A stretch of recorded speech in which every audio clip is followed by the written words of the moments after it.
రేపటి నుంచి రాష్ట్ర వ్యాప్తంగా స్కూల్స్ రీఓపెన్ కొనసాగుతున్న బడిబాట మూసేసిన స్కూల్స్ ఓపెన్ చేసిన సర్కార్. కాళేశ్వరంపై విచారణకు వచ్చిన వారంతా అఫిడవిట్ ఫైల్ చేయాలి. తప్పుడు అఫిడవిట్ ఇస్తే చర్యలు తప్పవన్న జస్టిస్ పీసీ ఘోష్. రేపటికల్లా రాష్ట్ర వ్యాప్తంగా విస్తరించనున్న రుతుపవనాలు 2 రోజులు భారీ వర్షాలకు ఛాన్స్ ఉందన్న ఐఎండీ.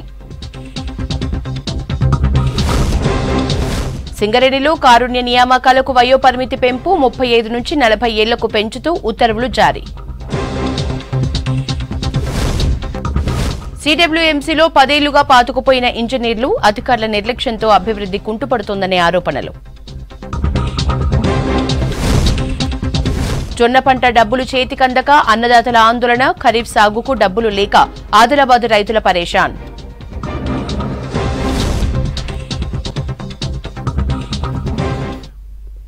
తెలంగాణ డీటెయిల్స్ చూద్దాం. నేటితో రాష్ట్ర వ్యాప్తంగా స్కూళ్లకు వేసవి సెలవులు ముగియనున్నాయి. రేపటి నుంచి పాఠశాలలు పునఃప్రారంభం కానున్నాయి. అన్ని ప్రభుత్వ స్కూళ్లలో పుస్తకాలు, యూనిఫామ్ సిద్దం చేశారు విద్యాధికారులు. స్కూళ్లలో కరెంటు, తాగునీరు వంటి మౌలిక వసతులకు ఇబ్బందులు లేకుండా చర్యలు తీసుకుంటున్నారు.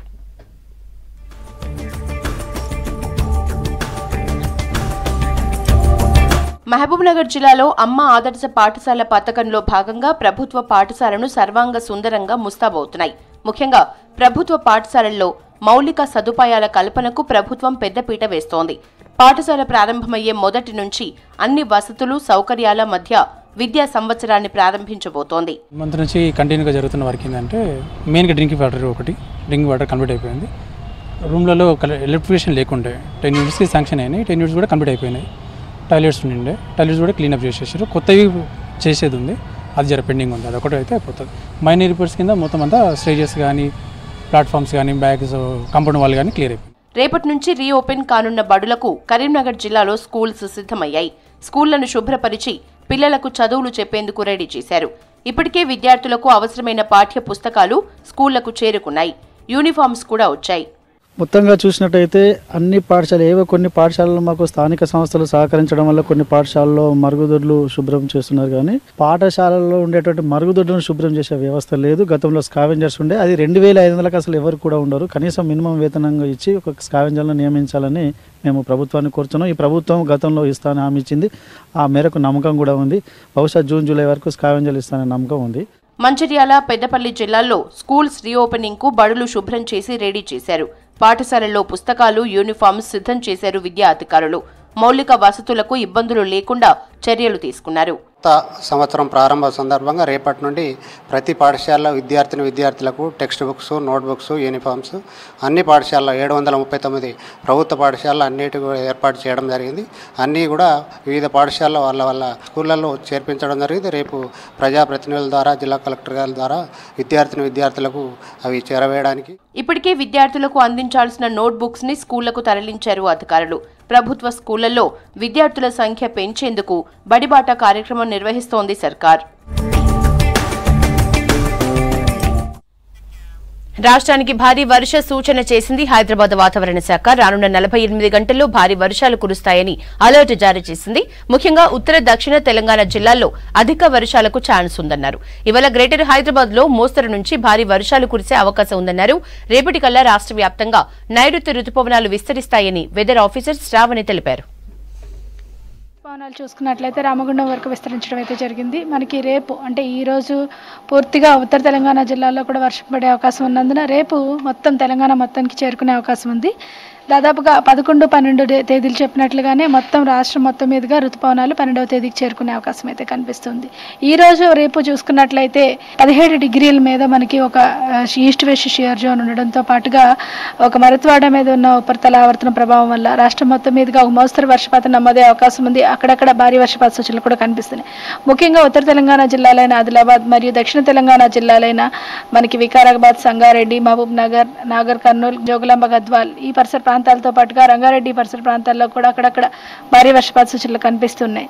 అలాగే రేపు మరింతగా బలపడి అంటే ఈస్ట్ వెస్ట్ జోన్ మరింత బలపడి కొద్దిగా మనకి హైదరాబాద్ పరిసర ప్రాంతాలతో పాటుగా రంగారెడ్డి, మేడ్చల్, మల్కాజ్గిరి, వికారాబాద్, సంగారెడ్డి, నాగర్ కర్నూల్, నల్గొండ, సూర్యాపేట, మహబూబాబాద్, వరంగల్, జయశంకర్, భూపాలపల్లి, ములుగు జిల్లాల్లో కూడా అక్కడక్కడ భారీ వర్షపాత సూచనలు కనిపిస్తున్నాయి. రాష్ట్రం మొత్తం మీదుగా మోస్తరు వర్షాలు చాలా చోట్ల కురిసే అవకాశం కనిపిస్తుందన్నమాట. ఎల్లుండి కొద్దిగా వర్షం తగ్గుముఖం పట్టినప్పటికీ మనకి చిరుజల్లులు కొనసాగుతూనే ఉంటాయి. మేఘావృతమైన వాతావరణం కూడా కంటిన్యూగా ఉండే అవకాశం కనిపిస్తుంది. ఈ సమయంలో సోయింగ్ చేయడం వల్ల దాదాపుగా వచ్చే 13వ తేదీ నుంచి కొద్దిగా వర్షం అనేది తగ్గుతుంది కాబట్టి విత్తనాలు చెదిరిపోవడం కానీ ఇవన్నీ కూడా లేకుండా ఎక్కువగా మొలకెత్తే అవకాశం అయితే కనిపిస్తుంది అనమాట. దీంతో పాటుగా మనకి ఋతుపవనాలు కూడా సకాలంలో రావడం, సమృద్ధిగా వర్షాలు కురిసే అవకాశం ఉన్నందున ఈ సంవత్సరం ఆశాజనకంగా కూడా ఉండే అవకాశం అయితే కనిపిస్తుంది. దీంతో పాటుగా మనకి ఈ మొత్తం ఈ ఏడాది జూన్ నుంచి ఆగస్టు, సెప్టెంబర్ వరకు చూసుకున్నట్లయితే సాధారణంగా కొద్దిగా అధికంగానే వర్షపాతం నమోదే అవకాశం కూడా కనిపిస్తుంది. రానున్న 5 రోజులు కూడా అంటే వచ్చే 3 రోజులు కూడా పూర్తిగా ఉరుములు మెరుపులతో పాటుగా అక్కడక్కడ ఈదురుగాలులు కూడా వీచే అవకాశం అయితే కనిపిస్తుంది. ముఖ్యంగా ఉత్తర తెలంగాణ జిల్లాల్లో ఈ ప్రభావం. కాళేశ్వరం ప్రాజెక్టుపై జూన్ 25 లోపు విచారణకు వచ్చిన వారంతా అఫిడవిట్ ఫైల్ చేయాలని ఆదేశించారు కమిషన్ చీఫ్ జస్టిస్ చంద్ర ఘోష్. బ్యారేజీలు సరిగ్గా పనిచేస్తే ప్రజలకు ఎంతో లాభం జరుగుతుందని అన్నారు. ఎక్కడో ఏదో తప్పుడు లెక్కల వల్ల ఇలా జరిగినట్లు అనిపిస్తోందన్నారు. రేపటి నుంచి ఏం చేయాలి అనేది లిస్ట్ రెడీ చేస్తామన్నారు. తెలిసిన అంశాల్ని అఫిడవిట్ రూపంలో సమాధానం ఇవ్వాలని సూచించారు జస్టిస్. తప్పుడు అఫిడవిట్ ఇచ్చినట్లు తేలితే వారిపై చట్టపరంగా చర్యలు తీసుకుంటామని హెచ్చరించారు. ప్రజల నుంచి వచ్చే ఫిర్యాదులో అధికారులు ఉంటే వాళ్లకు నోటీసులు ఇస్తామన్నారు. త్వరలో నిర్మాణ సంస్థల్ని పిలుస్తామన్నారు.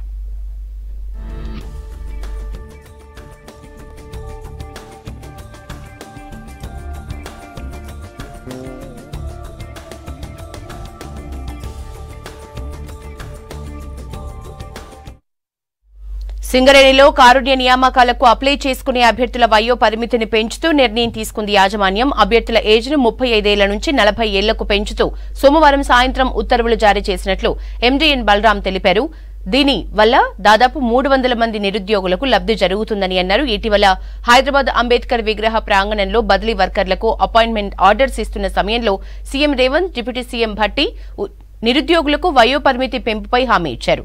దీనిపై చర్చించిన అధికారులు 2018 మార్చి 9వ తేదీ నుంచి వయో పరిమితి సడలింపు స్కీమ్ను వర్తింపజేసేందుకు నిర్ణయం తీసుకున్నారు.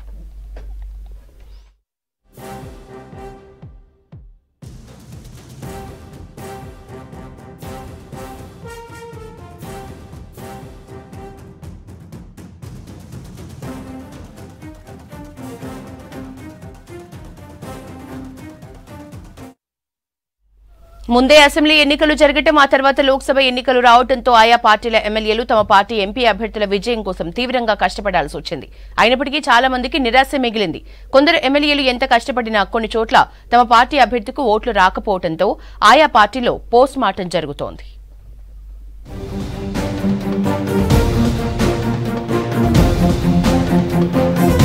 కరీంనగర్ పాత జిల్లా పరిధిలో 13 అసెంబ్లీ సెగ్మెంట్లు ఉంటే ఇందులో 7 స్థానాలు కరీంనగర్ లోక్సభ పరిధిలో, 4 స్థానాలు పెద్దపల్లి లోక్సభ పరిధిలో, మరో 2 స్థానాలు నిజామాబాద్ లోక్సభ పరిధిలో ఉన్నాయి. గత డిసెంబర్లో జరిగిన అసెంబ్లీ ఎన్నికల్లో కరీంనగర్ ఉమ్మడి జిల్లా నుంచి 8 మంది కాంగ్రెస్ ఎమ్మెల్యేలు, 5 బీఆర్ఎస్ ఎమ్మెల్యేలు విజయం సాధించారు. బీజేపీ ఒక్క సీటు కూడా గెలుచుకోలేదు. కాంగ్రెస్ గెలిచిన 8 4 పెద్దపల్లి లోక్సభ పరిధిలో ఉండగా మరో 4 కరీంనగర్ లోక్సభ పరిధిలో ఉన్నాయి. ఇక బీఆర్ఎస్ గెలిచిన 5 3 కరీంనగర్ లోక్సభ పరిధిలో ఉండగా 2 ఎమ్మెల్యేలు నిజామాబాద్ పార్లమెంటు పరిధిలో గెలిచారు. అయితే విచిత్రంగా ఒక్క ఎమ్మెల్యే కూడా లేని బీజేపీ లోక్సభ ఎన్నికల్లో కరీంనగర్, నిజామాబాద్ ఎంపీ స్థానాలను ఎగరేసుకుపోయింది.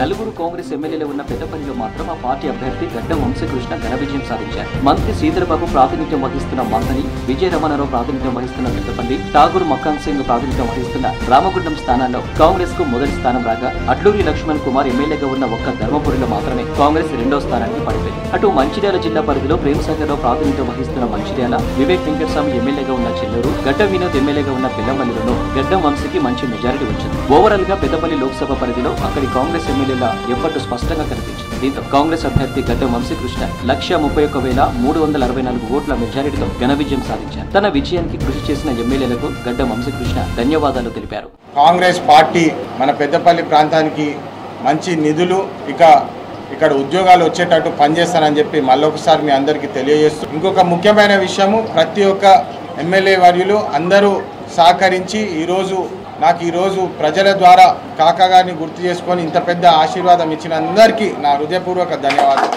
మేము కాంగ్రెస్ కార్యకర్తలకు, కాంగ్రెస్ నాయకులందరూ కూడా ఏదైతే కష్టపడి పనిచేసినారో వాళ్ళందరి కృషి ఉందో ఈ ఎలక్షన్స్ గెలవడంలో వాళ్ళందరికీ కూడా కృతజ్ఞతలు చెప్తూ మీరందరూ కూడా సహకరించినందుకు కాంగ్రెస్ కార్యకర్తలందరికీ కూడా కృతజ్ఞతలు.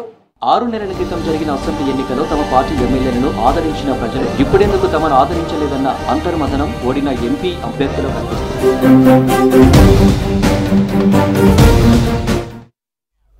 కరీంనగర్ లోక్సభ పరిధి బీజేపీ నుంచి ఒక్క ఎమ్మెల్యే లేకపోయినా ఆ పార్టీ నుంచి లోక్సభకు పోటీ చేసిన బండి సంజయ్ 2,25,000కు పైగా మెజారిటీతో ఘన విజయం సాధించారు.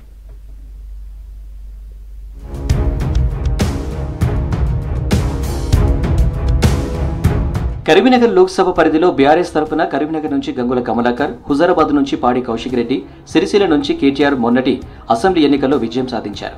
తాజాగా జరిగిన లోక్సభ ఎన్నికల్లో బీఆర్ఎస్ అభ్యర్థి వినోద్ కుమార్ సిరిసిల్లలో 2వ స్థానం, కరీంనగర్, హుజారాబాద్లో 3వ స్థానానికి పడిపోయారు. 6 నెలల్లోనే పార్టీ ఈ స్థాయికి పడిపోవడం pట్ల ఆ పార్టీ అధినాయకత్వం పోలింగ్ సరళిపై పోస్టు మార్టం నిర్వహిస్తోంది. సిరిసిల్ల స్థానంలో ఏకంగా మాజీ ముఖ్యమంత్రి తనేడు, ఆ పార్టీ వర్కింగ్ ప్రెసిడెంట్ కేటీఆర్ ఎమ్మెల్యేగా ఉన్నారు. ఇక్కడ లోక్సభ బీఆర్ఎస్ అభ్యర్థి వినోద్ కుమార్ కు 65,811 ఓట్లు రాగా బీజేపీ అభ్యర్థి బండి సంజయ్ కు 72,559 ఓట్లు వచ్చాయి. అంటే 6,748 ఓట్లు బీజేపీ కంటే తక్కువగా వచ్చాయి.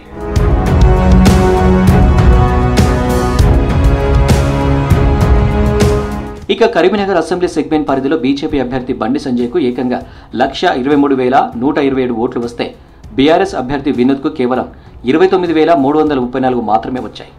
ఇవి మొత్తం ఓట్లలో కేవలం 10% లోపే కావడం విశేషం. కరీంనగర్ కు స్మార్ట్ సిటీ సాధించిన వెనుక తన హస్తం ఉందని పదే పదే వినోద్ కుమార్ చెప్పుకున్నా ఇంత తక్కువగా ఓటు రావడమేటని ఆయన మదన పడుతున్నట్లు సమాచారం. అసెంబ్లీ ఎన్నికల్లో గంగులను గెలిపించిన ఓటర్లు ఇప్పుడు తనకెందుకు ఓటేయలేదని పార్టీ నేతల దగ్గర వాపోయినట్లు తెలుస్తుంది. కనీసం బీజేపీకి వచ్చిన ఓట్లలో సగమైన కరీంనగర్ నుంచి తనకు రాకపోవడం ఏంటినన్న ప్రశ్నను ఆయన పదే పదే లేవనెత్తుతున్నారని ఆ పార్టీ క్యాడర్ చెప్పుకుంటున్నారు.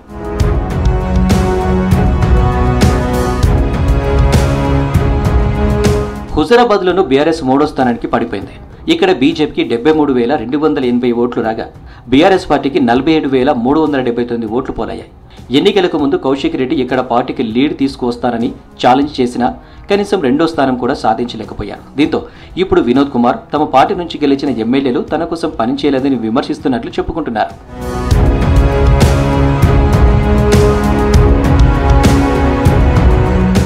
అటు నిజామాబాద్ లోక్సభ పరిధిలో జగిత్యాల, కోరుట్ల నియోజకవర్గాల్లో 2 బీఆర్ఎస్ ఎమ్మెల్యేలు విజయం సాధించినప్పటికీ ఆ పార్టీ తరపున పోటీ చేసిన బీఆర్ఎస్ అభ్యర్థి బాజిరెడ్డి గోవర్ధన్ కు ఓటు బ్యాంకును మళ్లించడంలో విఫలమయ్యారనే చెప్పాలి. ఈ 2 చోట్ల కూడా బీఆర్ఎస్ 3వ స్థానానికి పడిపోయింది. అన్ని స్థానాలు అంటే 17 లోక్సభ స్థానాల్లో ప్రజలు ఒకే విధంగా ఆలోచించినట్టు ఇలా ఫలితాలు అర్థమవుతున్నాయి. ఎందుకంటే ప్రజలు కాంగ్రెస్ కు బీజేపీకి మరి ఓట్లు ఎక్కువ వేశారు మాకంటే. మేము అన్ని స్థానాల్లో కూడా మరి 3వ స్థానంలో ఉన్నాం. ఆ విధమైన తీర్పు ఎందుకు వచ్చింది చెప్పి మా మిత్రులందరినీ కూడా మాట్లాడుకున్న సందర్భంలో మాకు అర్థమైంది ఏంటంటే ఓటర్ మహాశయులు ఈ లోక్సభ ఎన్నికల్లో మరి బీఆర్ఎస్ కు ఇప్పుడు వేయడము వేయకపోవడం అనే దానిపైన చర్చించుకొని మాకు వేయలేదు ఓట్లని మేము భావిస్తున్నాం. అసెంబ్లీ ఎన్నికల్లో ఓటేసిన ఓటర్లు ఈసారి కారు గుర్తును పట్టించుకోవడం పట్ల పార్టీలోనూ అంతర్మథనం మొదలైనట్లు తెలుస్తుంది.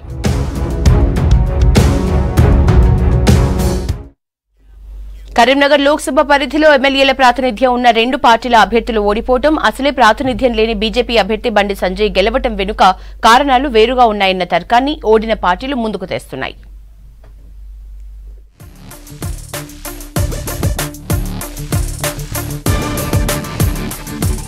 కరీంనగర్ లోక్సభ పరిధిలో కాంగ్రెస్ విషయానికి వస్తే హుస్నాబాద్లో మాత్రమే తమ పార్టీ అభ్యర్థి వెలిచెల రాజేంద్రరావుకు లీడ్ ఇచ్చారు. సిరిసిల్ల, వేములవాడ సెగ్మెంట్లో కాంగ్రెస్ 3వ స్థానానికి పడిపోగా మిగతా 4 చోట్ల 2వ స్థానం పొందే అన్ని ఓట్లు సాధించగలిగారు.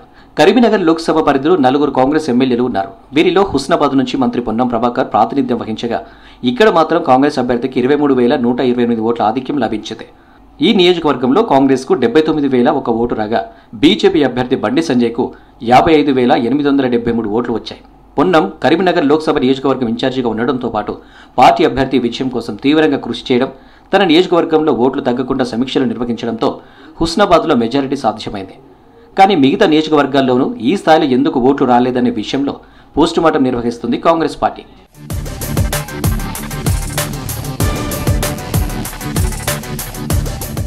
మానకొండూరులో కాంగ్రెస్ పార్టీ నుంచి కవ్వంపల్లి సత్యనారాయణ ఎమ్మెల్యేగా గెలిచారు. ఆయన ప్రస్తుతం జిల్లా కాంగ్రెస్ పార్టీ అధ్యక్షునిగా కూడా పనిచేస్తున్నారు. ఈ నియోజకవర్గంలో బీజేపీ అభ్యర్థి బండి సంజయ్ కంటే కాంగ్రెస్ పార్టీ అభ్యర్థి వెలిచెల రాజేంద్రరావుకు 24,513 ఓట్లు తక్కువగా వచ్చాయి. ఇక్కడ మెజారిటీ తగ్గిపోవడానికి కారణాలపైన విశ్లేషణ చేస్తుంది పార్టీ. ఇక చొప్పదండిలోనూ కాంగ్రెస్ ఎమ్మెల్యేగా మేడిపల్లి సత్యం ఉన్నారు. ఇక్కడ కూడా కాంగ్రెస్ 2వ స్థానానికి పడిపోయింది. ఈ సెగ్మెంట్లో కాంగ్రెస్ అభ్యర్థి కంటే బీజేపీ అభ్యర్థి 53,009 ఓట్లు అధికంగా తీసుకోగలిగారు. ఈ ఒక్క నియోజకవర్గంలోనే 1,00,000 మెజారిటీ బండి సంజయ్కు రావడం వెనుక కారణాలపైన పార్టీ ఫోకస్ పెట్టింది.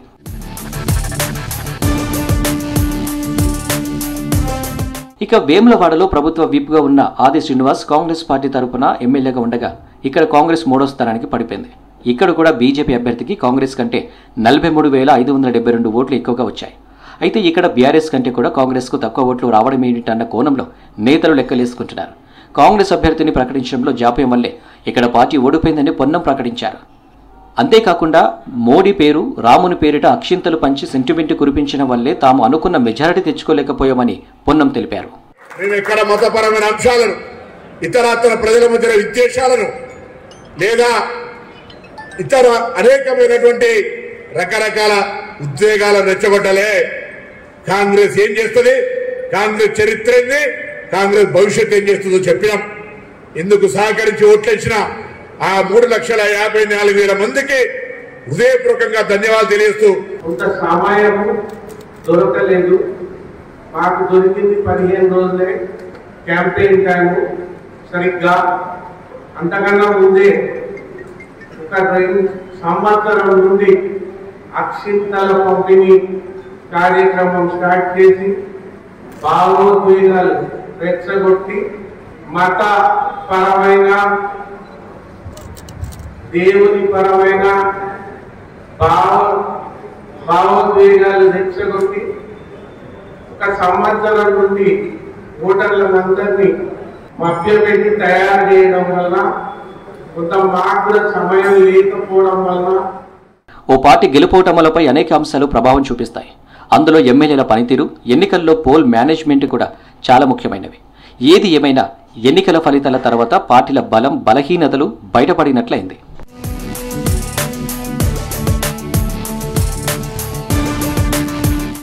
రాష్ట్రంలో ఎమ్మెల్యేగా ఓడిన వాళ్లు ఎంపీలుగా పోటీ చేసి గెలవటం కొన్ని ఎన్నికల నుంచి ఆనవాయితీగా మారింది. ఎమ్మెల్యేలుగా ఓడి ఎంపీలుగా గెలవటం అనే సెంటిమెంట్ కేవలం ఒక్క బీజేపీ వాళ్ళకే వర్కౌట్ అవుతోంది. ఇతర పార్టీల వాళ్ళు కూడా ఎమ్మెల్యేలుగా ఓడి ఎంపీలుగా పోటీ చేసినా తిరిగి వారంతా ఓడిపోయారు. కేవలం బీజేపీ నుంచి అసెంబ్లీ ఎన్నికల్లో పోటీ చేసి ఓడిపోయిన వాళ్లు తిరిగి అదే పార్టీ గుర్తుపై పోటీ చేసిన వాళ్లే గెలిచారు.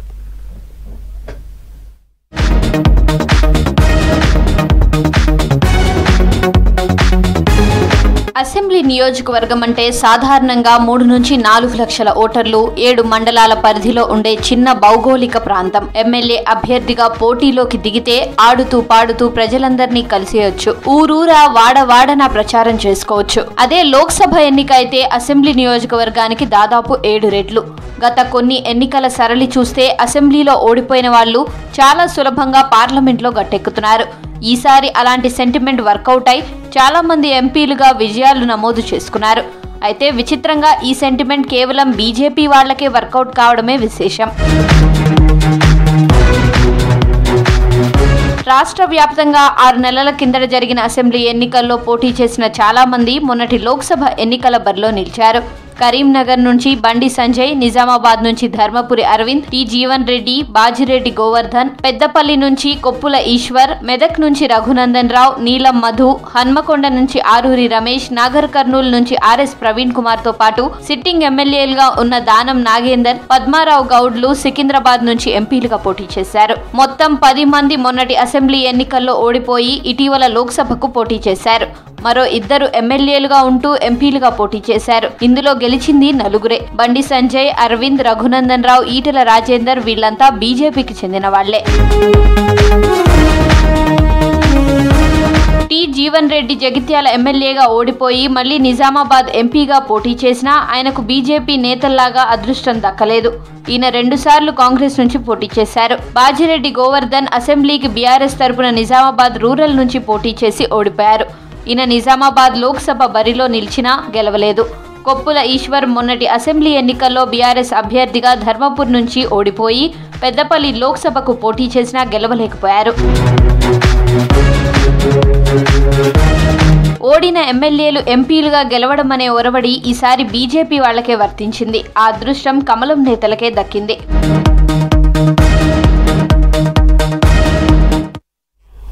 విద్యతోనే దేశ ఆర్థిక వ్యవస్థ బలోపేతం అవుతుందని అన్నారు గవర్నర్ రాధాకృష్ణన్. భారత ప్రపంచంలోనే అతిపెద్ద ఆర్థిక వ్యవస్థగా అభివృద్ధి చెందడంలో యువత పాత్ర ఎంతో కీలకమని తెలిపారు. 15 నెలల్లో దేశంలో విద్యా వ్యవస్థ చాలా మెరుగుపడిందన్నారు. సిద్దిపేట ఫారెస్ట్ రీసెర్చ్ కాలేజ్లో నిర్వహించిన హార్టికల్చర్ కాలేజ్ 3వ స్నాతకోత్సవ కార్యక్రమంలో ముఖ్య అతిథిగా పాల్గొన్నారు గవర్నర్. దేశ వ్యవసాయ విధానాన్ని మెరుగుపరిచేందుకు మోదీ ప్రభుత్వం కృషి చేస్తోందని చెప్పారు. విద్యార్థులు చిన్న చిన్న విజయాల్ని ఎంజాయ్ చేస్తూ పెద్ద పెద్ద విజయాల్ని సాధించాలని సూచించారు governor. Today India is moving forward at a rapid speed. From where you get this base? Resource, if you take 15 years back, 20 years back, the resources of India is highly limited. The knowledge what we got today, that knowledge becomes the base for all of us. That knowledge becomes the Indian software all over the world. The money pours in, the investment started coming in. Now we are the 5th largest economy of the world. So the education is the base, that is the knowledge. Teaching force, nothing is possible. I really salute to all the teaching and non-teaching staff of our university for all their efforts in making you so successful. I feel pleased and delighted to be among you today. We all feel very energetic when we are with the young people and are able to recollect our own student life memories. That provides a lot of fresh motivation to strive harder. So never worried about it. What I want to say is, you can take a break, but never give it up. Just you call them, they will come and help you. But if you go outside the world, you have to help yourself and you have. గజ్వేల్లో నిబంధనలకు విరుద్ధంగా double bedroom ఇండ్ల పంపిణీ జరిగిందన్నారు మాజీ MLA Narsareddy. Double bedroom ఇండ్లపై survey చేయాలని కోరుతూ మంత్రి కొండా సురేఖను కలిసి వినతి పత్రాన్ని సమర్పించారు నేతలు. గత బీఆర్ఎస్ ప్రభుత్వం పేదలకు ఇండ్లు ఇవ్వకుండా మోసం చేసిందన్నారు. వెంటనే విచారణ చేసి అర్హులైన వారికి డబుల్ బెడ్రూమ్ ఇండ్లు పంపిణీ చేయాలన్నారు. మంత్రిని కలిసిన వారిలో మాజీ మున్సిపల్ చైర్మన్ భాస్కర్, సిఐటియు అధ్యక్షులు ఎల్లయ్య తదితరులు ఉన్నారు.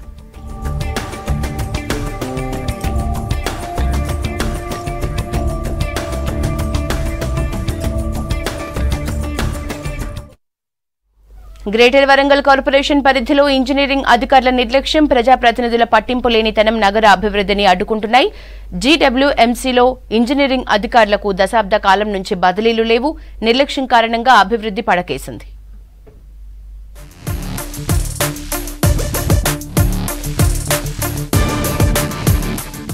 ఓరుగల్లు నగరానికి స్మార్ట్ సిటీ కింద కేంద్ర ప్రభుత్వం నిధులు విడుదల చేసింది.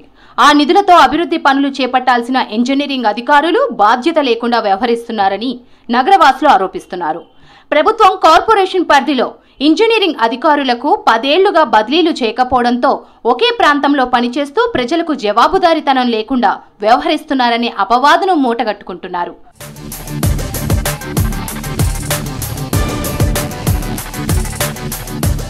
ఉమ్మడి రాష్ట్రంలో ఉన్నప్పుడు 3-4 ఏళ్లకు ఒకసారి గ్రేటర్ వరంగల్ కార్పొరేషన్లో ఏఈ, డిఈ, ఈఈలకు బదిలీలు చేసేవారు. 2014లో తెలంగాణ రాష్ట్రం ఏర్పడినప్పటి నుంచి అధికార పార్టీ నేతల అండదండలతో బదిలీలు చేయలేదు. చేసినా కొందరు అధికారులు మళ్లీ కార్పొరేషన్కు ట్రాన్స్ఫర్ చేయించుకొని ఒకే దగ్గర పాతుకుపోయారు. 2012 నుంచి కొందరు ఏఈలు, డిఈలు గ్రేటర్ వరంగల్లోనే విధుల్లో కొనసాగుతున్నారని స్థానికులు చెబుతున్నారు. ఏదైనా పని కోసం ఇంజనీరింగ్ అధికారుల వద్దకు వెళ్లితే ఖాళీ కుర్చీలు దర్శనమిస్తున్నాయని అంటున్నారు.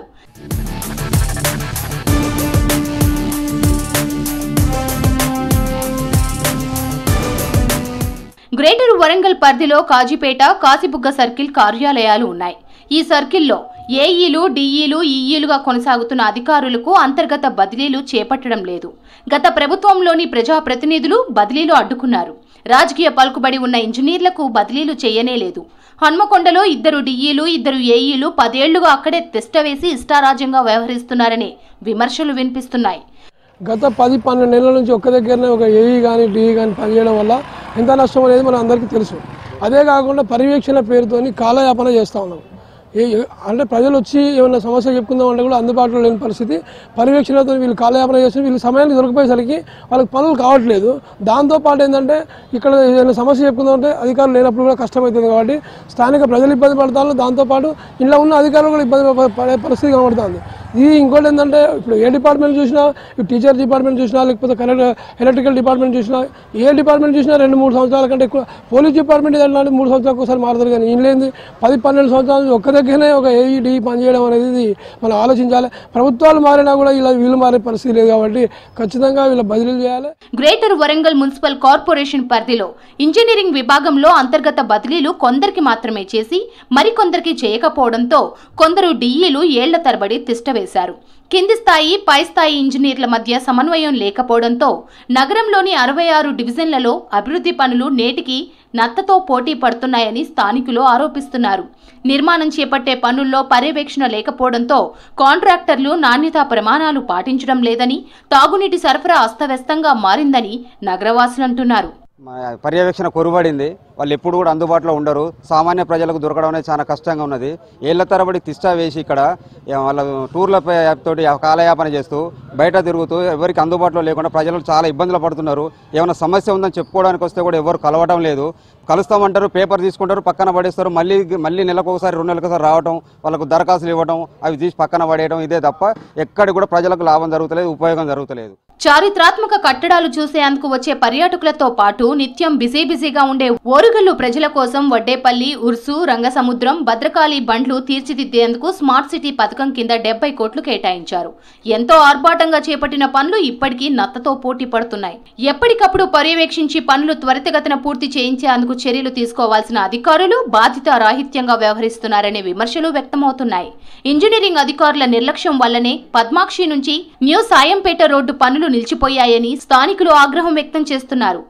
ఈ యొక్క మున్సిపల్ కార్పొరేషన్లో ఎక్కడ ఏ ఉద్యోగికైనా కూడా 2 సంవత్సరాలు 3 సంవత్సరాలకు బదిలీలు అనేటివి ఉంటాయి. కానీ మున్సిపల్ కార్పొరేషన్కు శాపమా వరమా అర్థం కాదు.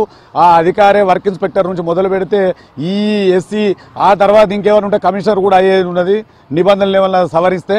అట్లా కుర్చీకి ఫెవికాల్ వేసుకొని కూకున్నట్టుగా ఈ మున్సిపల్ కార్పొరేషన్లో ఇలాంటి అధికారులు ఉండడం వల్ల ఈడ అభివృద్ధి కుంటుపడుతుంది. కాబట్టి ఇప్పటికైనా ఈ ప్రభుత్వం అధికారులు, ఇక్కడ ఉన్న మినిస్టర్ గారు ఈ పోలీసు బదిలీలు అయినట్టుగా, రెవెన్యూ బదిలీలు అయినట్టుగా, అన్ని డిపార్ట్మెంట్లో బదిలీలు అయినట్టుగా ఈ యొక్క మున్సిపల్ కార్పొరేషన్ను ప్రక్షాళన చేసి మీరు కనుక నిజాయితీ గల, నిబద్ధత గల పనిచేసే ఇంజనీరింగ్ అధికారులను కనుక వరంగల్ కార్పొరేషన్లో నియమిస్తేనే ఈ యొక్క గ్రేటర్ వరంగల్ అభివృద్ధి చెందుతుంది. నిలిచిన పనులు త్వరితగతిన పూర్తి చేయించేందుకు ప్రజాప్రతినిధులు, అధికారులు చర్యలు తీసుకోవాలి. ఇంజనీరింగ్ అధికారులను బదిలీ చేసి అవసరాల కోసం వచ్చే ప్రజలకు అందుబాటులో ఉండేలా చూడాలని నగరవాసులు కోరుతున్నారు.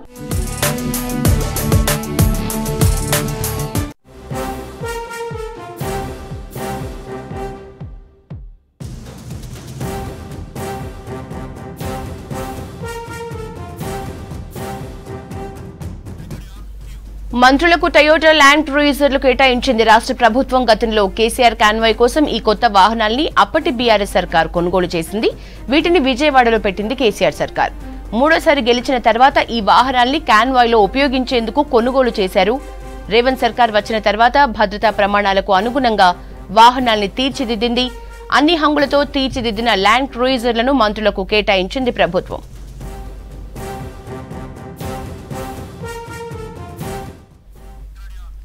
డీటెయిల్స్ యాదగిరి అందిస్తారు. యాదగిరి,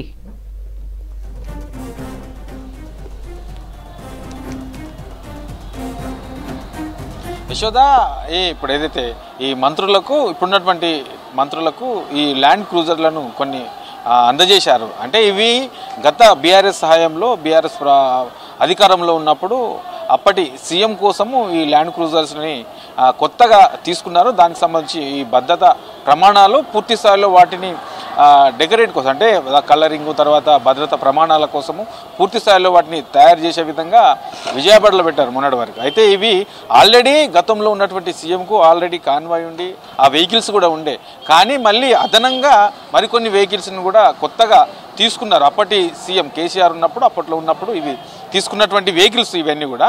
అయితే ఆ తర్వాత ఈ వెహికల్స్ తీసుకున్న విషయం కూడా తెలియదు, కానీ అధికారం కోల్పోయింది, బీఆర్ఎస్ అధికారం కోల్పోయిన తర్వాత కాంగ్రెస్ అధికారంలోకి వచ్చింది. అధికారంలోకి వచ్చిన తర్వాత CM Revanth Reddy press meet పెట్టి చెప్పేంత వరకు కూడా ఈ కొత్తగా కొన్నటువంటి ఈ ల్యాండ్ క్రూజర్కి సంబంధించినటువంటి వెహికల్స్ విషయాలు ఎవరికి తెలియదు. సీఎం రేవంత్ రెడ్డి చెప్పిన తర్వాతనే ఇది అందరికీ తెలిసింది. అయితే ఈ వెహికల్స్ సీఎంకి సంబంధించినటువంటి కాన్వాయ్ వెహికల్స్ దానికి సంబంధించి భద్రతా ప్రమాణాలతో వీటిని రెడీ చేస్తున్నారని తెలిసినప్పటికీ ఉన్న వెహికల్స్నే గతంలో ఏదైతే అప్పట్లో బీఆర్ఎస్ హయాంలో ఉన్నటువంటి కేసీఆర్ సీఎంగా ఉన్నటువంటి ఆ వెహికల్స్ కాన్వాయ్ వెహికల్స్ని మళ్ళీ అదనంగా ఖర్చు కాకుండా అదనంగా బర్డెన్ పడకుండా సీఎం రేవంత్ రెడ్డి వాటిని అంత కలర్ మార్చి వాటిని మళ్ళీ అదే కాన్వాయ్ అదే వెహికల్స్ని సీఎం రేవంత్ రెడ్డి వాడుతున్నాడు. ఇక మిగతా మంత్రులకు కూడా వెహికల్స్ ఇవ్వాల్సి ఉంటే కాన్వాయ్ కింద ఉంటుంది కాబట్టి డబ్బు వృధా చేయకుండా కొత్తగా వెహికల్స్ కొని డబ్బు వృధా చేయడం ఎందుకు అని చెప్పేసి ఆల్రెడీ ఇప్పటికే గతంలో ఈ కొనుగోలు చేశారు. ఉన్న కాన్వాయ్కి సంబంధించి వెహికల్స్ ఉన్నా కానీ అదనంగా మళ్ళీ కొత్త వెహికల్స్ కొనుగోలు చేశారు. అప్పుడే దీనికి డబ్బులు వృధా చేశారు అని చెప్పేసి ఒక అభిప్రాయంతో ఉన్నటువంటి సీఎం రేవంత్ రెడ్డి ఆ వెహికల్స్ని మళ్ళీ ఎక్కడ కూడా ఇబ్బంది కాకుండా మళ్ళీ అదనంగా డబ్బులు పెట్టి కొనుగోలు చేయకుండా కొంతమంది మంత్రులకు ఈ వెహికల్స్ను ఒక్కొక్క మంత్రికి ఈ ల్యాండ్ క్రూజర్కి సంబంధించినటువంటి వెహికల్స్ ఇచ్చారు. అవి ప్రస్తుతం కొంత మంత్రులకు ఇచ్చారు, అవి కొనసాగుతున్నాయి. అయితే ఇందులో ప్రధానంగా ఒక విషయం ఏం చెప్పాలంటే మనకు ఏం చెప్పుకోవచ్చు అంటే ఈ ఆల్రెడీ కొన్నారు, డబ్బులు ఇచ్చేశారు, ఇక వీటిని ఏం చేస్తారు? ఇప్పుడున్న సీఎం ఏమో ఉన్న పాత వెహికల్స్నే ఆల్రెడీ కాన్వాయ్ కింద వాడుతూ ఉన్నారు. మరి ఇవి ఎట్లా వాడకపోతే ఖరాబ్ అయితే డబ్బులు ప్రభుత్వ సొమ్ము వృధా అవుతుంది. సో వాటన్నిటిని కూడా వృధా కాకుండా మంత్రులకు కొత్త వెహికల్స్ కొనుగోలు చేయకుండా ఆ ఉన్న వెహికల్స్నే ల్యాండ్ క్రూజర్స్ ఏవైతే ఉన్నాయో ఆ ఉన్న వెహికల్స్నే మంత్రులకు ఇచ్చారు. సో ఇట్లా ఓవరాల్గా ప్రజాధనాన్ని వృధా చేయకుండా వేస్ట్ చేయకుండా గతంలో బీఆర్ఎస్ ప్రభుత్వం విచ్చలవిడిగా ప్రజాధనాన్ని ఖర్చు చేసింది, విచ్చలవిడిగా ఎక్కడంటే అక్కడ ఖర్చు పెట్టింది. సో అట్లా కాకుండా ఒక లెక్క ప్రకారము ఎక్కడ కూడా అనవసరంగా ఖర్చు పెట్టకుండా ఉండాలనేదే కాంగ్రెస్ ప్రభుత్వ ఉద్దేశం అని చెప్తూనే ఈ వెహికల్స్ సంబంధించి కూడా ఎక్కడ కూడా ఇవన్నీ కూడా మళ్ళీ ఇవ్వకుండా ఉంటే మళ్ళీ ఉన్నవి కూడా ఖరాబ్ అవుతాయి. సో ఇప్పటికే వాటన్నిటి కూడా భద్రతా ప్రమాణాలతో కూడా అన్ని వెహికల్స్ రెడీ చేశారు కాబట్టి ఆ వెహికల్స్ అన్నిటి కూడా మంత్రులకు ఈ వెహికల్స్ ఇచ్చారు. Yashoda, thank you.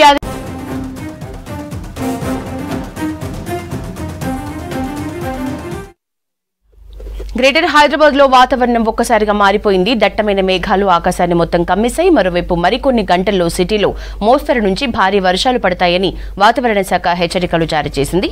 ఇప్పటికే సిటీలోని పలు ప్రాంతాల్లో తేలికపాటి నుంచి మోస్తరు వర్షాలు పడుతున్నాయి. వెదర్ ఆఫీసర్ల సూచనలతో అలర్ట్ అయ్యారు జీహెచ్ఎంసీ అధికారులు. సిబ్బంది అందరూ ఫీల్డ్లోనే ఉండాలని ఆదేశాలు జారీ చేశారు.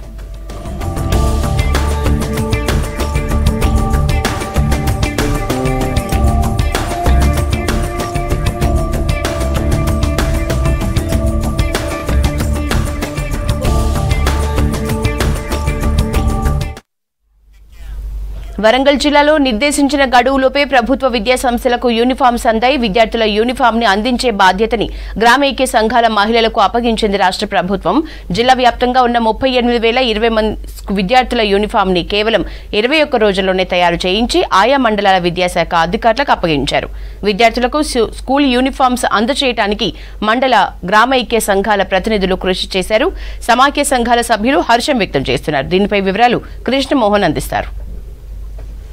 భవిష్యత్తు బాగుండాలంటే వాళ్ళకు విద్యను అందించాలి. అందుకోసమే కార్పొరేట్ లాంటి ప్రైవేట్ స్కూల్స్కు పంపించలేక ప్రభుత్వ పాఠశాలకు పేద మధ్యతరగతి కుటుంబాలు పంపిస్తుంటారు.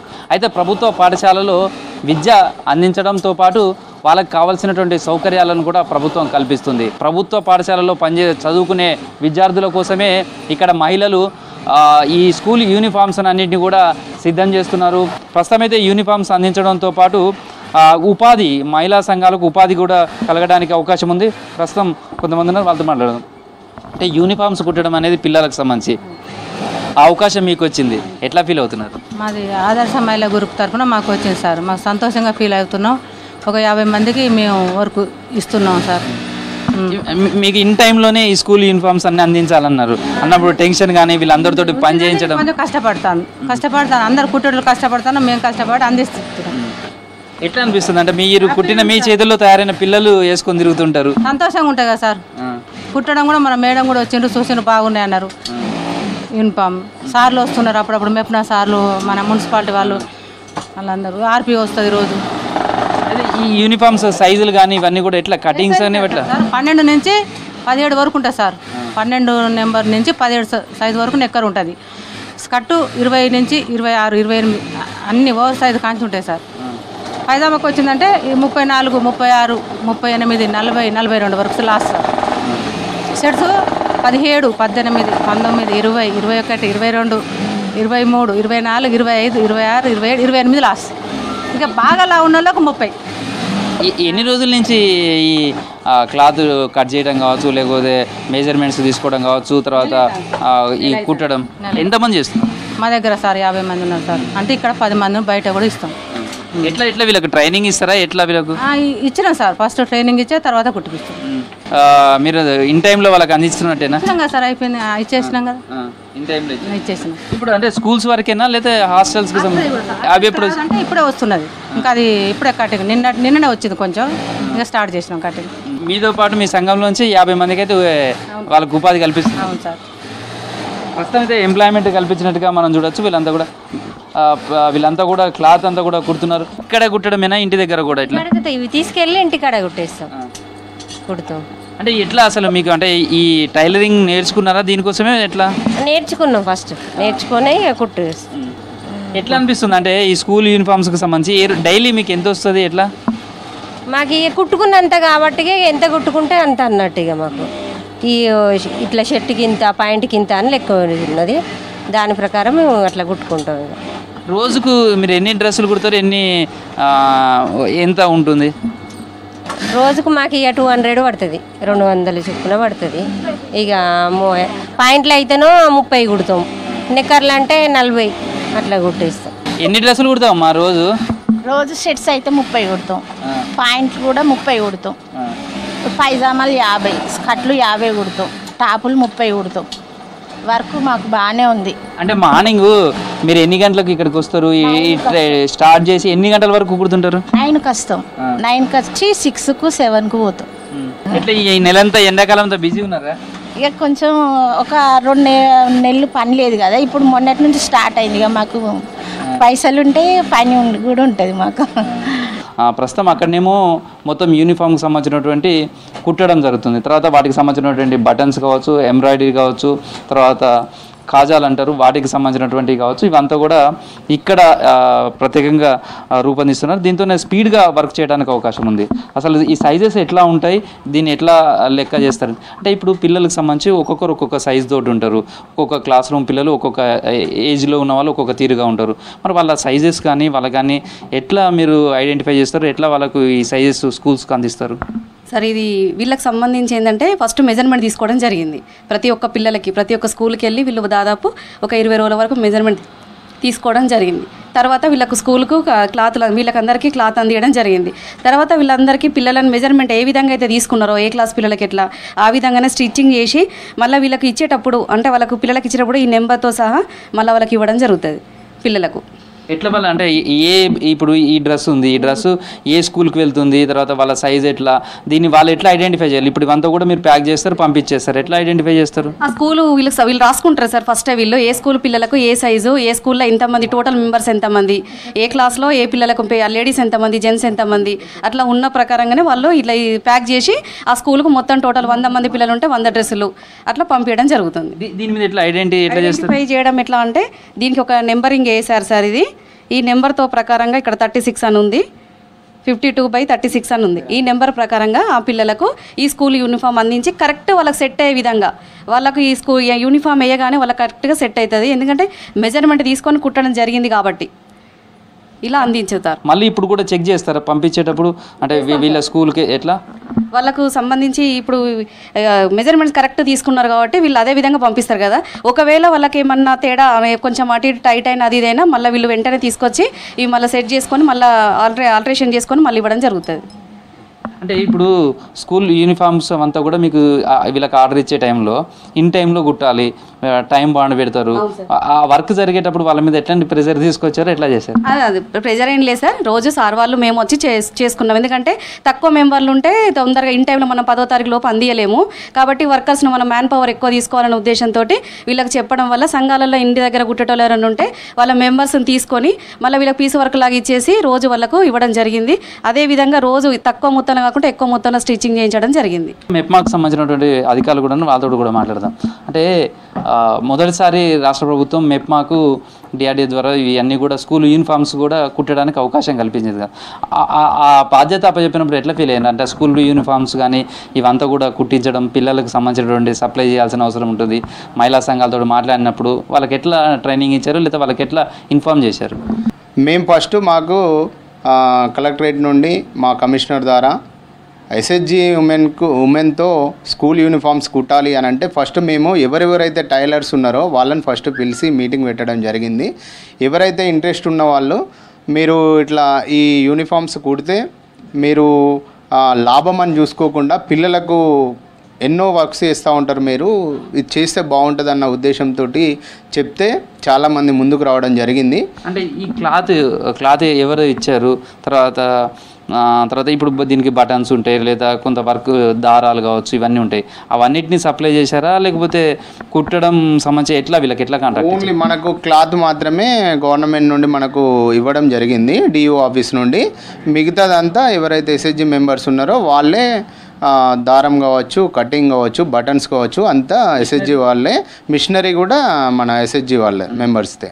ఒక గ్రూప్కు ఇచ్చినప్పుడు ఒక డ్రెస్ కుట్టడానికి ఎంత ఉంటుంది, లేదా సైజుల వారికి ఉంటుందా, ఎలా ఉంటుంది?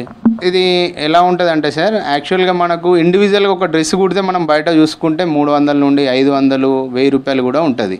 ఇక్కడ మనం ఎస్హెచ్జికి ఇవ్వడం వల్ల ఏంటంటే బల్క్గా ఒకటే దగ్గర ఇస్తున్నాం కాబట్టిగా వీళ్ళ దగ్గర ఎస్హెచ్జి ఉమెన్స్ ఎవరి దగ్గర కటింగ్ మిషన్ ఉందో వాళ్ళని బేస్ చేసుకొని ఆ కటింగ్ మిషన్ ఉన్న వాళ్ళను సెలెక్ట్ చేయడం జరిగింది. దానివల్ల ఏంటంటే ఇప్పుడు ఒక్కొక్కరు కటింగ్ చేసి కుడితే వీళ్ళ గవర్నమెంట్ మనకి ఇచ్చే 50 రూపాయలు సరిపోదు కాబట్టిగా ఒకటే దగ్గర బల్క్గా కటింగ్ చేయించేసి పీస్ వర్క్ లాగా మన ఎస్హెచ్జి మెంబర్స్ అందరికి ఇప్పించి మనము ఈ యొక్క స్టిచ్చింగ్ అనేది చేయడం వల్ల అటు కింది లెవెల్లో ఎస్హెచ్జి మెంబరు ఉపాధి కలుగుతుంది, ఇటు ఎవరైతే మనకు ఎస్హెచ్జి లీడర్స్ ఉన్నారో కటింగ్ మిషన్ ఉన్న వాళ్ళకు కూడా ఉపాధి కలుగుతుంది అన్న ఉద్దేశంతో ఈ విధంగా చేయడం జరిగింది. ఒక డ్రెస్కి ఎంత పడింది అంటే మీరు చెప్పినట్టు ఓపెన్ మార్కెట్లో అయితేనేమో 300 నుంచి 400, 500 వరకు ఉంటుంది. ఇట్లయితే ఎంత? ఇట్లయితే మనకి దాదాపుగా వీళ్ళకు ఒక 45 రూపీస్ వరకు టోటల్ ఖర్చు పోతుంది సార్. ఒక 5 రూపీస్ మాత్రం వాళ్ళకి మిగులుతుంది. యాక్చువల్గా ఇక్కడ లాభం అనేది దృష్టిలో పెట్టుకొని వీళ్ళు వర్క్ చేయట్లేదు సార్. మెయిన్గా ఎస్హెచ్జి మనం కూడా ఒక కార్యక్రమంలో ఇన్వాల్వ్ కావాలన్న ఉద్దేశంతో గవర్నమెంట్ మన మీద, మహిళా సంఘాల మీద నమ్మకంతో మనకు ఇచ్చింది కాబట్టి ఖచ్చితంగా మనము ఆ వర్క్ చేయాలన్న ఉద్దేశంతో చేస్తున్నారు సార్. ఇదే విషయంలో మనకు అమౌంట్ సరిపోతలేదని అందరు కలిసి రిప్రజెంటేషన్ కూడా ఇవ్వడం జరిగింది. దాన్ని కూడా గవర్నమెంట్ చూసి దాన్ని రేటు కూడా పెంచుతామని అన్నారు. అది ఎంతవరకు అవుతుందో చూడాలి సార్. స్కూల్ యూనిఫామ్ అందించడానికి తమ వంతు సహకారం అందించాలనే అతి తక్కువ ధరకైనప్పటికీ కూడా లాభాపేక్ష లేకుండానే ఈ యూనిఫామ్స్ అన్నీ కూడా ఇన్ టైంలో సిద్ధం చేసి స్టూడెంట్స్కి అందించగలిగే సంతృప్తిని అయితే మాకే అందించిందనేది మహిళా సంఘాలు చెప్తున్నాయి. వీడియో జర్నలిస్ట్ క్రాంతి కుమార్తో కృష్ణమోహన్, V6 న్యూస్, వరంగల్. ప్రభుత్వ పాఠశాలల్లో మెరుగైన విద్యా బోధనతో పిల్లలకు ఉజ్వల భవిష్యత్తు ఉంటుందన్నారు ఖమ్మం జిల్లా కలెక్టర్ విపి గౌతమ్. బడిబాట కార్యక్రమంలో భాగంగా అధికారులు, ఉపాధ్యాయులు పిల్లలచే నిర్వహించిన ర్యాలీలో పాల్గొన్నారు కలెక్టర్. ఇంటింటికి తిరుగుతూ బడిబాట ప్రచారాన్ని నిర్వహించారు. ప్రతి పిల్లవాడు పాఠశాలలో చేరే విధంగా చర్యలు తీసుకుంటున్నామన్నారు. ప్రభుత్వం ప్రతిష్టాత్మకంగా చేపట్టిన బడిబాట కార్యక్రమాన్ని జూన్ 6 నుంచి జూన్ 19 వరకు నిర్వహిస్తున్నట్లు చెబుతున్న కలెక్టర్ పివి గౌతమ్తో ప్రతినిధి ఖదీర్ ఫేస్ టు ఫేస్. 2024-25 విద్యా సంవత్సరానికి కానీ జిల్లా వ్యాప్తంగా అన్ని రకాల ఏర్పాట్లను పూర్తి చేయడం జరిగింది. విద్యా సంవత్సరంలో విద్యార్థులకు కావాల్సిన కనీస సౌకర్యాలతో పాటు అమ్మ కమిటీల ద్వారా అన్ని రకాల ఏర్పాట్లను అక్కడ పూర్తి చేయడం జరిగింది. అయితే ప్రధానంగా చూసుకున్నట్లయితే ఖమ్మం జిల్లాలో ఈసారి ఎక్కువగా స్ట్రెంత్ పెంచే విధంగా కూడా విద్యాశాఖ కృషి చేస్తూ ఉంది. అయితే మనం ప్రస్తుతం జిల్లా కలెక్టర్ విపి గౌతమ్తోనూ వారితో మనం మాట్లాడే ప్రయత్నం చేద్దాం. సార్, ఈ సంవత్సరం చూసుకున్నట్లయితే ప్రధానంగా స్ట్రెంత్ ఏమైనా పెరిగే అవకాశం ఉందా? ఈసారి ప్రభుత్వ స్కూళ్లలో ఎటువంటి సౌకర్యాలు కల్పిస్తున్నారు? ఈసారి ప్రభుత్వం ప్రతిష్టాత్మకంగా జస్ట్ ఎలక్షన్స్కి ముందుగానే స్పెషల్ పర్మిషన్ కూడా తీసుకొని అమ్మ ఆదర్శ పాఠశాల కమిటీస్ అనేది ఏర్పాటు చేసి అక్కడ ఉన్న లోకల్లో ఉన్న మహిళా సంఘాలతో ఈ కమిటీస్ని ఏర్పాటు చేసి వాళ్ళ ద్వారా స్కూల్స్ని బాగా చేసే కార్యక్రమం అనేది మొదలుపెట్టింది. సో దాంట్లో మన జిల్లాలో 30 కోట్ల రూపాయలు మొత్తం ఈ స్కూల్స్ కోసం శాంక్షన్ చేయడం జరిగింది. ఆల్రెడీ పనులు కూడా చాలా వరకు మనకు కంప్లీట్ అవుతుంది. సో మనకు టాయిలెట్స్ కావచ్చు, ప్రతి రూమ్లో కూడా 4 ట్యూబ్ లైట్స్, 4 ఫ్యాన్స్, ఎంత ఎండాకాలమైనా సరే, చలికాలమైనా, వర్షాకాలమైనా సరే పిల్లలకి ఎలాంటి ఇబ్బంది లేకుండా సఫిషియెంట్ లైటింగ్, వెంటిలేషన్ ఉన్న విధంగా, అట్లానే మేజర్ అండ్ మైనర్ రిపేర్స్ ఇవి అన్నీ కూడా చేపట్టడం జరిగింది. దీని ద్వారా ఆ మహిళా సంఘాలకు కూడా వాళ్ళకు 3% వాళ్ళకు కమిషన్ ఛార్జెస్ వస్తాయి. వాళ్ళు కూడా ఆర్థికంగా బలోపేతం అవుతారు. అది కాకుండా మన స్కూల్స్ కూడా మంచిగా అవుతాయి. కాంట్రాక్టర్తో పని చేపిస్తే వాళ్ళు క్వాలిటీలో కాంప్రమైజ్ అవుతారు. కానీ ఈ సంఘాలు అయితే వాళ్ళ పిల్లలే ఆ స్కూల్లో చదువుతుంటారు. సో వాళ్ళతో పని చేయించేటప్పుడు వాళ్ళకు ఓనర్షిప్ తీసుకొని మన పిల్లల కోసం 10 రూపాయలు ఎక్కువ ఖర్చు అయినా పర్లేదని బ్రహ్మాండంగా పనిచేస్తున్నారు. సో మన స్కూల్స్ కూడా మంచిగా రూపురేఖలు మారుతున్నాయి. అయితే జిల్లా వ్యాప్తంగా స్కూల్స్ అదేవిధంగా బుక్స్ అన్ని రకాలుగా వాళ్ళకు ఏర్పాటు చేయడం జరిగింది. అయితే గత ఇయర్ చూసుకున్నట్లయితే కొన్ని షార్టేజ్ వచ్చాయి, బుక్స్ కానివ్వండి, యూనిఫామ్స్ కానివ్వండి. ఈ సంవత్సరం వాటిని అధిగమించడం కోసం ఏం చేశారు? ఈసారి ప్రభుత్వం అంటే స్కూల్ స్టార్ట్ అయిన ఫస్ట్ రోజే పిల్లలకి యూనిఫామ్ ఇప్పించాలి, అట్లానే బుక్స్ ఇప్పించాలి అనే దాంట్లో చాలా చిత్తశుద్ధితో ఉంది. ఇన్ఫ్యాక్ట్ లాస్ట్ 2-3 మంత్స్గా కూడా దీని మీద రివ్యూ నడుస్తూ ఉన్నది. ఈసారి యూనిఫామ్స్ ప్రతి విద్యార్థులకి యూనిఫామ్స్ రెడీగా ఉన్నాయి, స్కూల్స్లో అంది ఉన్నాయి. రేపు వాళ్ళు స్కూల్కి రాగానే వాళ్ళకి యూనిఫామ్ సెట్ ఇప్పించడం అనేది జరుగుతుంది. అట్లానే టెక్స్ట్ బుక్స్ కూడా ఎప్పుడు మనకు కొన్ని టెక్స్ట్ బుక్స్ రాకుండా జూలై, ఆగస్ట్ దాకా అయ్యేది. ఈసారి 100% ఆల్ టైటిల్స్ కూడా మనకు వచ్చేసినాయి. రేపే పిల్లలందరికీ కూడా బుక్స్ హ్యాండ్ ఓవర్ చేయడం జరుగుతుంది. సో ఇంతకుముందు అయితే పాత పిల్లల నుంచి బుక్స్ తీసుకొని బుక్ బ్యాంక్ అలా మెయింటైన్ చేసి కొత్త బుక్స్ వచ్చేదాకా వాళ్ళకి అది ఇచ్చేది. ఇప్పుడు ఈసారి అలాంటి ఏం సమస్యలు లేకుండా పిల్లలకి కొత్త బుక్స్, కొత్త యూనిఫామ్స్ ఈ కొత్త సంవత్సరంలో మొదటి రోజే రేపే వాళ్ళందరికీ కూడా హ్యాండ్ ఓవర్ చేయడం జరుగుతుంది. ఈసారి ఇంకోటి ఏంటంటే యూనిఫామ్స్ ఏదో బయట టైలర్స్కి ఇచ్చి వాళ్ళు సరిగా చేయక ఇచ్చిన వెంటనే 1 నెలలోనే బటన్స్ ఊడిపోవడం ఇట్లాంటిది అయ్యేది. ఈసారి మంచి క్వాలిటీ మనకు టెస్కో నుంచి వచ్చింది. అవి అన్నీ ఈ మహిళా సంఘాలకే ఇచ్చి వాళ్ళకు ఈ బటన్స్ మెషిన్స్ కూడా కొన్నిచ్చి వాళ్ళకి ట్రైనింగ్ ఇప్పించి వాళ్ళ ద్వారా బ్రహ్మాండంగా యూనిఫామ్స్ కుట్టించడం జరిగింది. మనం 75 ఈ కుట్టు కేంద్రాలు పెట్టి వాళ్ళకు ట్రైనింగ్ ఇప్పించి మొత్తం మానిటర్ చేసి ఈ యూనిఫామ్స్ అన్నీ కూడా స్కూల్స్కి అందజేయడం జరిగింది. సో ఈసారి మంచి క్వాలిటీ యూనిఫామ్స్ ప్రైవేట్ స్కూల్కి ధీటుగా యూనిఫామ్స్ కూడా మనం పిల్లలకి ఇప్పించడం జరుగుతుంది. అయితే ప్రధానంగా గవర్నమెంట్ స్కూళ్ళలో స్కావెంజర్స్కి సంబంధించిన సమస్య ఉత్పన్నమవుతుంది. దానికి సంబంధించి అక్కడ పిల్లలకు పరిశుభ్రత వాతావరణం లేకుండా అపరిశుభ్రత వాతావరణం ఉండాల్సి వస్తుంది. దాన్ని ఆ కొరత లేకుండా చేయడం కోసం ఏమైనా ఆల్టర్నేటివ్గా ఏమైనా పరిష్కారం చూపే అవకాశం ఉందా సార్? అంటే ఇప్పుడు లాస్ట్ 2-3 ఇయర్స్గా మనకి స్కావెంజర్స్ ప్రాబ్లం అనేది డెఫినెట్లీ ఉన్నది. ఇది ప్రభుత్వం దృష్టిలో కూడా ఉంది, ప్రభుత్వం కూడా వాళ్ళు కన్సిడర్ చేస్తున్నారు. బట్ ఈ మధ్యలో కూడా మనకి ఇబ్బంది లేకుండా మన పంచాయతీ వర్కర్స్ ద్వారా స్కూల్స్ అన్నీ కూడా క్లీన్ చేయించమని ఆదేశాలు ఇవ్వడం జరిగింది. సో ఎస్పెషల్లీ ఇప్పుడు 2 నెలలు హాలిడేస్ కాబట్టి ఇప్పుడు మొత్తం కూడా ఎంటైర్ ప్రాంగణం కూడా క్లీన్ అయ్యే విధంగా కూడా ఈ పారిశుద్ధ యాక్టివిటీస్ కూడా నడుస్తున్నాయి. అండ్ గురుకులాల్లో ఈ రెసిడెన్షియల్ స్కూల్స్లో ఇప్పుడు 2 months తర్వాత పిల్లలకి భోజనం పెట్టడం ఇలాంటిది స్టార్ట్ అవుతుంది కాబట్టి పాత స్టాకు ఏమైనా పాడుబడినవి ఏమైనా ఉంటే అవి తీసేసి మంచి క్వాలిటీ ఉన్నట్టు ఫుడ్ ఇన్స్పెక్టర్ ద్వారా అట్లానే తహసీల్దార్స్ ద్వారా కూడా ఇవన్నీ ఇన్స్పెక్ట్ చేయించడం జరుగుతుంది. నాణ్యమైన విద్యను అందించడం కోసం ప్రభుత్వం ఒక ముందడుగు వేసింది. దానిలో భాగంగానే విద్యార్థులందరూ కూడా ప్రభుత్వ పాఠశాలల వైపు మొగ్గు చూపుతున్నారని చెప్పేసి జిల్లా కలెక్టర్ విపి గౌతమ్ చెప్తున్నారు. వీడియో జర్నలిస్ట్ హర్షత్తో ఖదీర్, V6 న్యూస్, ఖమ్మం.